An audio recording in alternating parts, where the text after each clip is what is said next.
தாலும் முருகா முருகா என்றும் ஓம் சரவணபவ என்றும் கூறுவீர்கள். அவர் மீது அன்பு அதிகரித்துக் கொண்டே போகும். அடுத்தாக வேல், சேவல், மயில் இதெல்லாம் பார்க்கும்போது உடனே முருகர் ஞாபகம் வந்துவிடும். அது மட்டுமில்லாமல் வேல், சேவல், மயிலை அதிகமாக பார்த்து கொண்டே இருப்பீங்க. முருகனுக்கு உரிய சிறப்பான நாள் வருகிறது என்றால், அந்த நாளை நீங்கள் ஏதோ ஒரு காரணத்தினால் மறந்துவிட்டீர்கள் என்றால், அன்றைய தினம் உங்கள் மனதிலும் கண்களிலும் முருகனின் உருவப்படமோ முருகர் சம்பந்தப்பட்ட பொருட்களோ உங்க முன்னாடி வந்து ஞாபகப்படுத்தும். இது மாதிரி உங்களுக்கு நடந்திருக்கப்ப போய் காலண்டர் பாத்தீங்கன்னா அன்னைக்கு முருகருக்கு உகந்த நாளாக தான் இருக்கும்.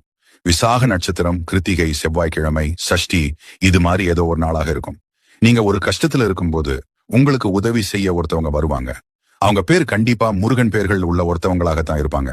அடுத்து மனசுக்குள்ள ஏதாவது ஒண்ணு போட்டு குழப்பிட்டு இப்ப நம்ம எடுத்திருக்கக்கூடிய இந்த முடிவு சரியா தப்பான்னு குழம்பி தவிக்கும் போது உங்களுக்கு கந்த சஷ்டி கவசமோ கந்தகுரு கவசமோ இல்ல யாம் இருக்க பயமே அப்படிங்கிற முருகப்பெருமானுடைய வாசகமோ இல்ல முருகப்பெருமானுடைய